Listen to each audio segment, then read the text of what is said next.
Halo, perkenalkan nama saya Dea Putri Rustanti, jam 10.25 1113. Jadi, hari ini aku pengen share tentang materi manajemen dan organisasi. Dan sekarang langsung aja masuk ke materi yang pertama. Oke, materi yang pertama itu manajemen. Sebelumnya apa sih manajemen itu? Jadi, manajemen itu sekumpulan kegiatan yang dilakukan untuk mencapai tujuan organisasi dengan cara yang efektif dan efisien. Dan efektif sama efisien ini apa sih bedanya?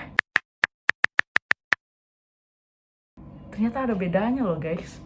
Oke, jadi kalau efektif itu dia kayak apakah cara yang kita lakukan ini udah tepat untuk mencapai tujuan atau belum. Jadi dia lebih kayak mikir apakah cara ini udah tepat atau belum gitu kalau efektif.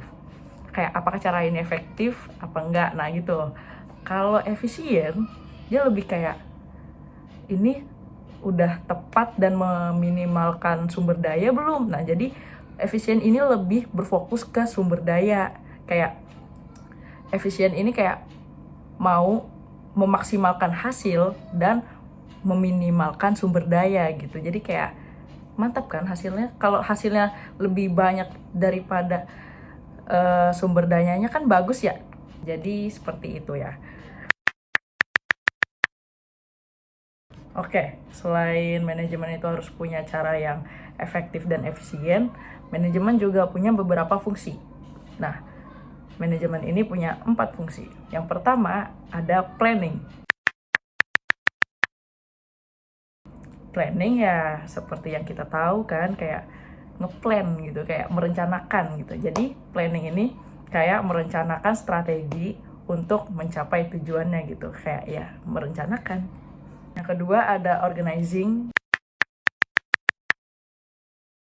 Ya, itu dia lebih ke kayak menentukan tugasnya gitu, membagikan tugasnya, terus siapa yang bertanggung jawab, terus mengkoordinasikan kegiatannya, dan juga memberikan tugas sumber dayanya untuk mencapai tujuan yang mau dituju. Ketiga ada leading. Ya, itu memimpin. Jadi ya setiap organisasi butuh pemimpin dong. Dan fungsinya pemimpin ini apa sih? Ya, yang pertama memotivasi bawahan, kedua juga kayak mengakhiri konflik jika ada konflik kan. Yang ketiga mempengaruhi bawahan, kayak maksudnya ini kayak mengatur, mengendalikan gitu. Yang keempat ada controlling. Nah, controlling ini kayak yang memantau gitu, terus kayak semisal nih ada yang di luar rencana kita, nah kita tuh harus langsung ngontrol gitu kan, harus take control gitu. Nah contoh ya, contoh controlling ini kayak gini, misal plan kita ke kampus bawa motor sampai dengan tujuan dengan aman, langit lagi cerah, ya udah dong naik motor aja. Terus tiba-tiba di tengah jalan hujan, kita bingung nih. Nah kita harus punya strategi baru dong, padahal kan di rumah tadi kan plannya cuma kayak berangkat naik motor ke kampus udah gitu. Tapi ternyata di tengah-tengah ada hal yang di luar rencana gitu, kayak hujan. Nah jadi kita ada beberapa opsi kan, pulang pakai jas hujan atau terobos aja. Kita bikin rencana yang sebelumnya pas di planning tuh kita nggak rencanain gitu. Jadi controlling ini kita kayak bikin rencana di luar rencana gitu. Oke, jadi kita lanjut ke materi kedua. Siapa itu manajer?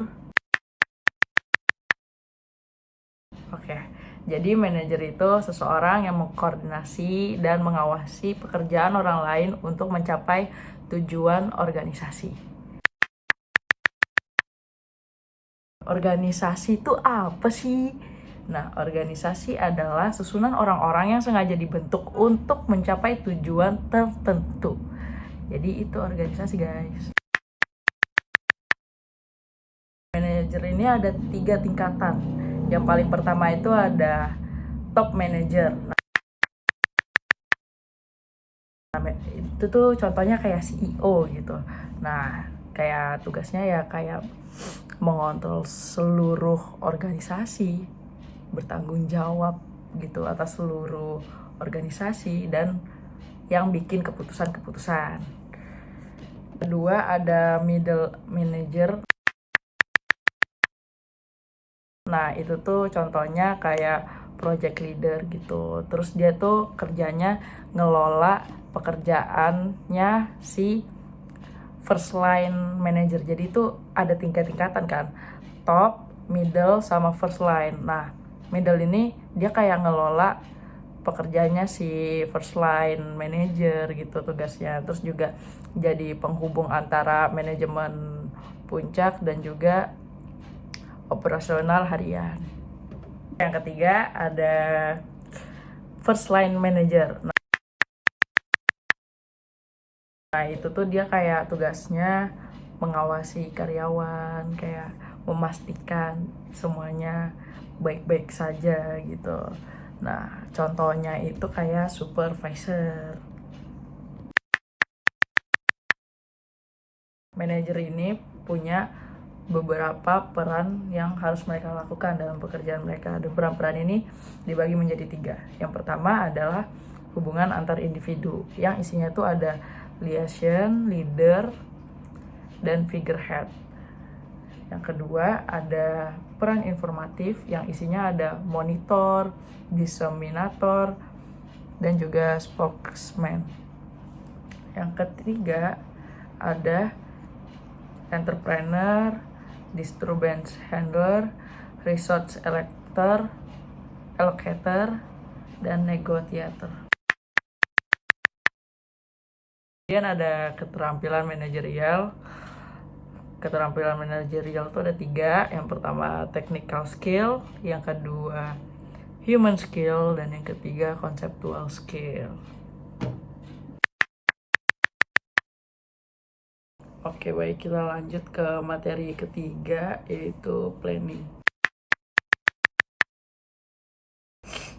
Ya, planning itu apa sih? Planning adalah proses manajerial utama yang melibatkan menentukan tujuan organisasi, menetapkan strategi untuk mencapai tujuan, dan juga mengembangkan rencana kerja organisasi. Terus kenapa manajer itu perlu planning? Karena dia ya harus memberi arah. Jadi dia harus ngeplan dong untuk memberi arah itu.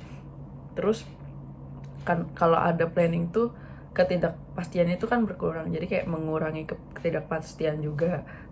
Yang ketiga meminimalkan pemborosan dan menetapkan standar pengendalian. Oke, lanjut. Sekarang kita bahas tujuan. Tujuan itu apa sih? Tujuan adalah hasil yang ingin dicapai. Dan karakteristik tujuan yang baik itu SMART. S-M-A-R-T. S-nya spesifik, M-nya measurable, E-nya achievable, R-nya relevan, dan T-nya time bound. Oke, baik, kita lanjut ke materi 4, yaitu perorganisasian. Apa sih perorganisasian itu? Oke, jadi perorganisasian adalah proses memutuskan cara terbaik untuk mengelompokkan kegiatan dan sumber daya organisasi.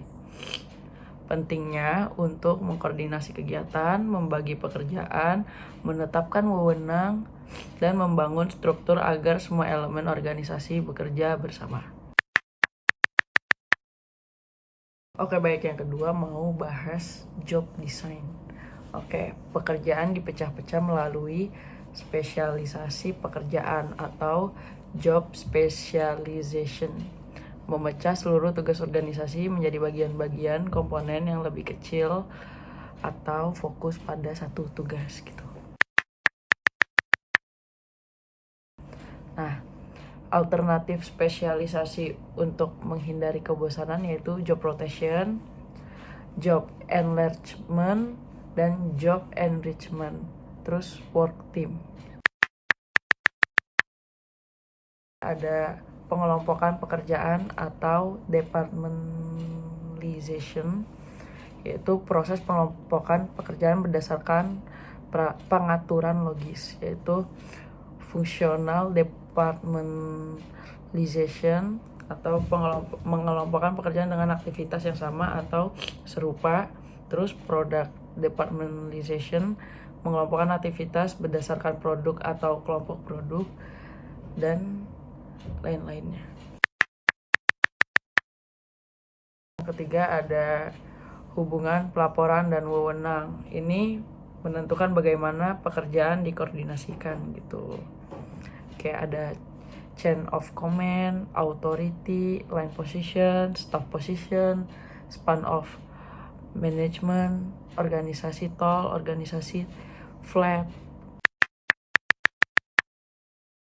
Selanjutnya ada pembagian wewenang atau distributing authority. Ada pendelegasian, ada memberikan tanggung jawab, memberikan wewenang, menciptakan akuntabilitas, dan juga centralization dan decentralization. Kemudian ada yang terakhir, koordinasi kegiatan atau coordinating activities, yaitu proses menghubungkan kegiatan berbagai departemen agar tetap berfokus pada tujuan bersama. Oke, sekian materi yang bisa saya sampaikan. Terima kasih sudah menonton.